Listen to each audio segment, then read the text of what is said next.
वौथिनी एकादशी, जब वराह भगवान स्वयं करते हैं भक्तों की रक्षा। भक्तों, क्या आपने कभी सोचा है कि जब पूरी पृथ्वी डूब रही थी तब कौन आया था उसे बचाने? जब अंधकार ने सब कुछ निगल लिया था तब किसने प्रकाश बनकर जगत को उबारा? वह कोई और नहीं, भगवान श्रीहरि विष्णु थे, वराह अवतार के रूप में।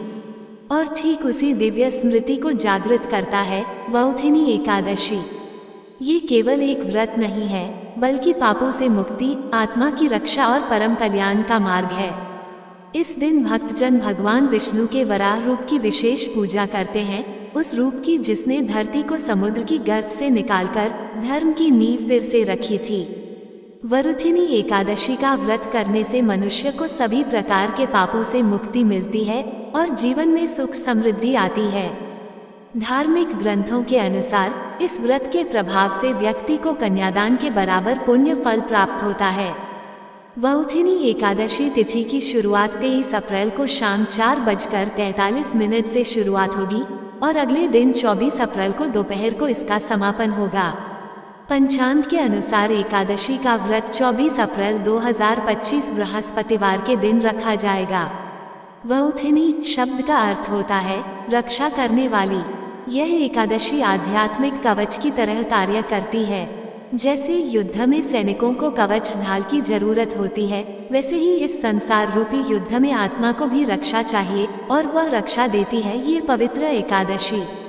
इस दिन व्रत रखने, रात्रि जागरण करने, प्रभु का भजन कीर्तन करने, ब्राह्मणों को दान देने और विशेषतः वराह भगवान की पूजा करने से पापों का नाश होता है, पिछले जन्मों के दोष मिटते हैं, ग्रह बाधाएं शांत होती हैं और आत्मा को दिव्य तेज की प्राप्ति होती है।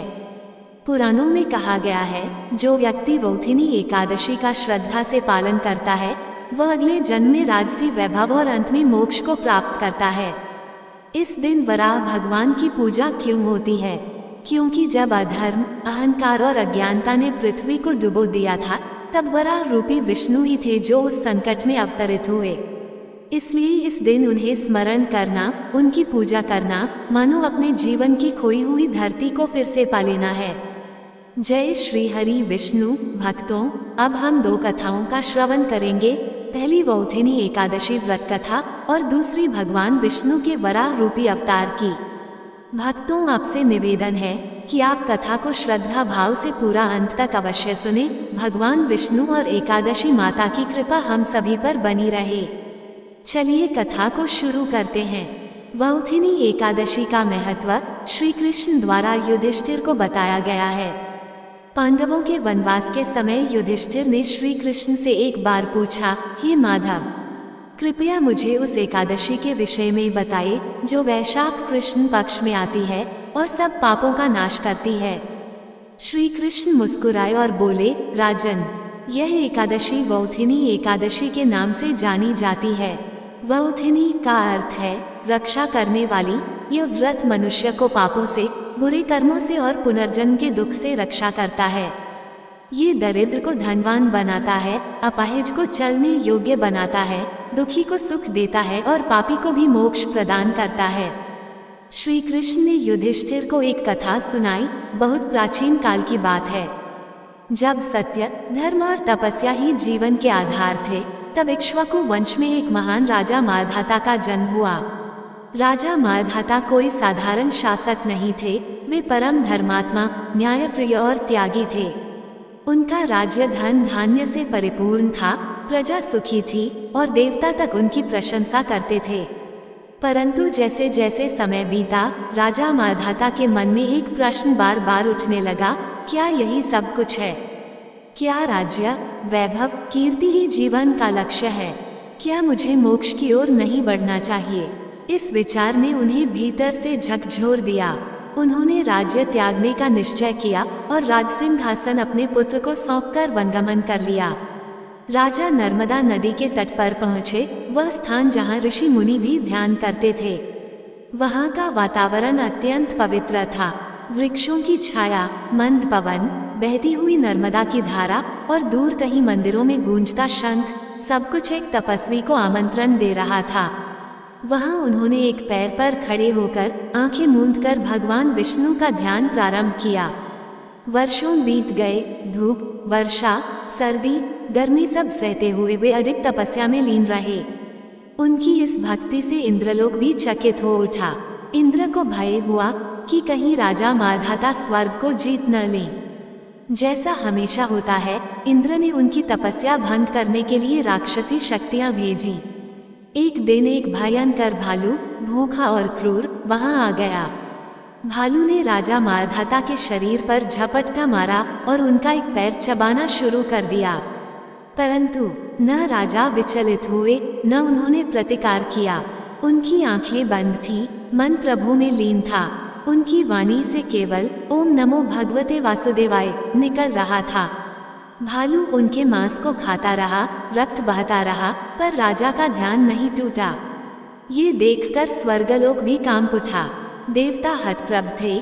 कौन है ये भक्त जो इतना सहन कर रहा है, फिर भी प्रभु नाम से डिग नहीं रहा। तभी साक्षात भगवान विष्णु वराह रूप में प्रकट हुए। शरीर विशाल, मुख में दांतेदार रूप, पर नेत्रों में करुणा।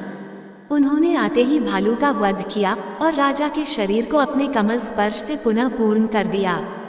भगवान वराह बोले, हे धर्मात्मा माधाता, तुमने जो एकनिष्ठ भक्ति की, जो पीड़ा सहकर भी मेरा नाम नहीं छोड़ा, उससे मैं अति प्रसन्न हूँ।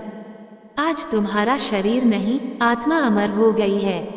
राजा ने आंसू भरी आंखों से भगवान को प्रणाम किया और पूछा, प्रभु, क्या ये केवल मेरी तपस्या का फल था या कुछ और? भगवान मुस्कुराए और बोले, हे राजन, तुम्हारी आत्मा पूर्व जन्म में भी पुण्यशाली थी। तुमने पूर्व जन्म में वौथिनी एकादशी का व्रत श्रद्धा से किया था और उसी व्रत का ये फल है कि आज भी संकट में मैं स्वयं रक्षा करने आया। यह एकादशी स्वयं एक दिव्य कवच है जो भक्त की रक्षा करती है।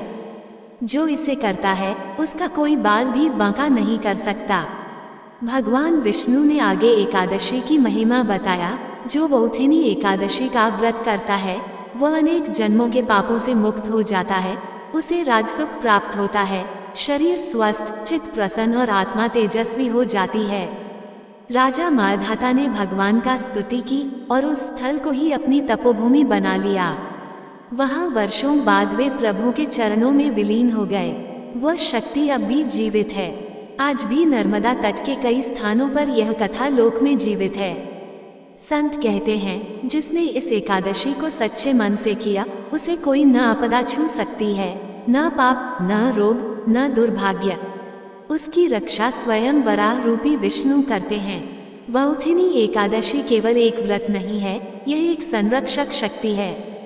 जब भक्त जीवन की कठिनाइयों में एक पैर पर खड़ा होकर भी प्रभु का नाम लेता है, तब प्रभु भी वराह रूप में आकर उसकी रक्षा करते हैं। यह एकादशी हमें सिखाती है, भक्ति में स्थिरता, तप में धैर्य और प्रभु में अखंड विश्वास ही मोक्ष की राह है। भक्तों, अब हम सुनेंगे भगवान वराह की विशेष पौराणिक कथा। भगवान विष्णु का वराह अवतार जब पृथ्वी की पुकार पर प्रकट हुआ दिव्य रूप। जब जब पृथ्वी पर अधर्म बढ़ता है, तब तब भगवान विष्णु किसी न किसी रूप में प्रकट होकर धर्म की स्थापना करते हैं। त्रेतायुग से भी पहले सत्ययुग के प्रारंभ में ऐसा ही एक अद्भुत और चमत्कारी अवतार हुआ, जिसे हम जानते हैं वराह अवतार के नाम से। बहुत समय पहले की बात है। ब्रह्मा जी की तपस्या से एक असुर उत्पन्न हुआ, नाम था हिरण्याक्ष।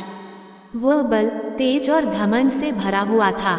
उसने लंबी तपस्या कर अमृतत्व के समान वर प्राप्त किए। फिर उसने तीनों लोकों में आतंक फैलाना शुरू कर दिया। उसने देवताओं को पराजित किया, ऋषियों की यज्ञ विधि में विघ्न डाला और यहाँ तक कि उसने पृथ्वी माता भूमि देवी को अपने बल से उठाकर समुद्र के गर्भ में छिपा दिया, पाताल लोक के नीचे गहरे अंधकार में। सभी देवता भयभीत हो गए। वे ब्रह्मा जी के पास पहुँचे और विनती की, पृथ्वी गायब हो गई है, प्रभु, जीवों का पालन कैसे होगा? कृपया भगवान विष्णु से सहायता कीजिए। ब्रह्मा जी ने ध्यान लगाया। तभी उनके नासिका छिद्र नाक से एक बूंद गिरी और वह बूंद देखते ही देखते एक सुआ के बच्चे का रूप लेने लगी। देखते ही देखते वह शिशु वराह बड़ा होता गया, विशाल होता गया, पर्वत जैसा रूप धारण कर लिया और उसी क्षण ब्रह्मा जी को बोध हुआ, यह कोई साधारण रूप नहीं, स्वयं भगवान विष्णु का वराह अवतार है। भगवान ने वराह का रूप इसलिए धारण किया क्योंकि समुद्र के गर्भ में प्रवेश करने का कार्य सहज रूप से कोई नहीं कर सकता था। वराह अर्थात जंगली सुअर ऐसा प्राणी है जो जमीन खोद सकता है, गहराई में जा सकता है। उनका शरीर पर्वत के समान था, आंखें अग्नि के समान लाल, नथुने वायु की तरह चलते थे और उनकी गर्जना से दिशाएं कांप उठीं। देवताओं ने जय घोष किया, जय वराह, जय श्रीहरि, जय पृथ्वी रक्षक। भगवान वराह तेजी से समुद्र में उतरे जैसे कोई वज्र पर्वत को चीरकर नीचे जा रहा हो। उन्होंने समुद्र की गहराई में पृथ्वी माता को देखा, डर से सिमटी हुई, कांपती हुई। भगवान ने उन्हें अपनी दंतों कांधों पर उठाया, जैसे कोई माँ अपने शिशु को गोद में लेती है, वैसे ही उन्होंने पृथ्वी को उठाया और कहा, डरो मत पुत्री, मैं तुम्हें तुम्हारे स्थान पर पुनः स्थापित करूंगा। परंतु उसी समय हिरण्याक्ष प्रकट हुआ। वह क्रोध से जलता हुआ गरजा, कौन है ये पशु वेशधारी? समुद्र मेरी संपत्ति है, पृथ्वी मेरी है। भगवान मुस्कुराए। उन्होंने पृथ्वी को पहले सुरक्षित स्थान पर रखा और फिर आरंभ हुआ एक भयंकर युद्ध। वह युद्ध हजारों वर्षों तक चला। हिरण्याक्ष के अस्त्र शस्त्र, मायावी शक्तियां, आकाश और पाताल से आक्रमण, कुछ भी भगवान वराह के आगे टिक नहीं पाया। अंत में भगवान ने अपने खुर और दांतों से हिरण्याक्ष को धरती पर पटक दिया और अपने सुदर्शन चक्र से उसका वध कर दिया। भगवान वराह ने फिर से पृथ्वी को उठाया और उसे अपने शुद्ध दांतों पर रखकर बाहर लाए। उन्होंने उसे ब्रह्मांड के बीच में स्थिर किया, चारों दिशाओं में समान रूप से रखकर धराधार किया। पृथ्वी माता ने तब हाथ जोड़कर भगवान से कहा, हे प्रभु, आपने मुझे अंधकार से निकालकर फिर से जीवन दिया। आप मेरे आदिपति हैं, आप ही मेरे रक्षक, मेरे पालक, मेरे धर्म हैं। भगवान वराह अंतर्धान हो गए, लेकिन उनकी यह लीला चिरकाल तक स्मरणीय हो गई। वराह अवतार का आध्यात्मिक अर्थ, पृथ्वी, ये हमारी आत्मा है जो अधर्म, पाप और अज्ञानता समुद्र में डूबी रहती है। हिरण्याक्ष, ये हमारा अहंकार, लोभ और विकार है जो आत्मा को नीचे खींचता है। भगवान वराह, ये स्वयं श्रीहरि हैं जो हमें उठाकर ज्ञान, भक्ति और धर्म के मार्ग पर लाते हैं। वौथिनी एकादशी और वराह अवतार का संबंध। वौथिनी एकादशी के दिन जब भक्त व्रत करते हैं तो वे उसी भगवान की पूजा करते हैं जिन्होंने धरती की रक्षा की, जो अंधकार से प्रकाश की ओर ले जाने वाले हैं। इस दिन वराह भगवान की पूजा से आत्मा को मजबूती मिलती है, अंदर का तमस मिटता है और अधर्म से लड़ने की शक्ति प्राप्त होती है। जय श्री हरि विष्णु। 1. वौथिनी एकादशी व्रत विधि। व्रत की संपूर्ण प्रक्रिया। पूर्व तैयारी। एक दिन पूर्व दशमी तिथि। एकादशी व्रत की तैयारी दशमी तिथि की रात से ही प्रारंभ होती है। इस दिन सात्विक भोजन करें और शाम के बाद भोजन न करें। एकादशी व्रत में रात्रि भोज वर्जित है। मानसिक रूप से संकल्प लें, मैं भगवान विष्णु की कृपा के लिए वौथिनी एकादशी का व्रत करूंगा। एकादशी के दिन मुख्य व्रत दिवस 24 अप्रैल 2025 प्रातःकाल की विधि। ब्रह्म मुहूर्त में उठें, स्नान करें और स्वच्छ वस्त्र धारण करें। घर के पूजा स्थान को गंगाजल से शुद्ध करें। व्रत का संकल्प करें, ओम नमो भगवते वासुदेवाय। मैं आज वौथिनी एकादशी का व्रत श्रद्धापूर्वक कर रहा हूँ। व्रत नियम। दिन भर निर्जला उपवास रखें, यदि संभव न हो तो फलाहार। मन, वाणी और आचरण को शुद्ध रखें। क्रोध, असत्य, हिंसा, झूठ और विवाद से दूर रहें। दिन भर भगवान विष्णु या वराह अवतार का स्मरण करें, भजन कीर्तन करें। रात्रि को जागरण करना अति पुण्यदायक है। द्वादशी के दिन पारण व्रत खोलना 25 अप्रैल 2025। द्वादशी के दिन सूर्योदय के बाद उचित समय में व्रत का पारण करें। पहले ब्राह्मण भोजन कराएं या दान दक्षिणा दें, फिर स्वयं फलाहार करें। पारण से पहले भूमि को प्रणाम करें और ईश्वर का आभार व्यक्त करें। भगवान वराह की पूजा विधि। पूजा का समय। वराह भगवान की पूजा प्रातःकाल या संध्या समय करें। पूजन सामग्री। पीला या लाल वस्त्र बिछाकर चित्र या मूर्ति स्थापित करें। अक्षत, फूल, तुलसी दल, धूप, दीप, नैवेद्य, पंचामृत, चंदन, नारियल इत्यादि रखें। पूजा विधि: हाथ जोड़कर वराह भगवान का ध्यान करें। ओम वराहाय नमः। हे पृथ्वी उद्धारक प्रभु, मेरी रक्षा करें। गंगाजल से मूर्ति या चित्र का संकल्प पूर्वक अभिषेक करें। पुष्प अर्पण करें, चंदन लगाएं, धूप दीप दिखाएं। पंचामृत से स्नान कराकर जल से शुद्ध करें। तुलसी दल और नैवेद्य अर्पण करें। अंत में वराह स्तोत्र, विष्णु सहस्रनाम या ओम नमो भगवते वासुदेवाय मंत्र का जप करें। आरती करें और क्षमा याचना करें। व्रत के लाभ: वौथिनी एकादशी व्रत करने से ब्रह्म हत्या जैसा पाप भी नष्ट हो जाता है। कर्ज, रोग, दरिद्रता दूर होती है। पूर्वजों को तृप्ति मिलती है। अगले जन्म में दिव्य योनि प्राप्त होती है। अंत में विष्णु धाम की प्राप्ति होती है। प्रेम से बोलिए जय श्री हरि विष्णु। ऐसे ही और भी रोचक और आध्यात्मिक वीडियो के लिए चैनल को सब्सक्राइब कर लें। दोस्तों, आपको ये कथा कैसी लगी कृपया कमेंट करके जरूर बताएं। वीडियो पसंद आया हो तो लाइक करें और अपने दोस्तों के साथ शेयर करें। कमेंट बॉक्स में जय श्री कृष्ण लिखना ना भूलें। फिर मिलते हैं एक और दिलचस्प वीडियो के साथ। धन्यवाद। जय श्री कृष्ण।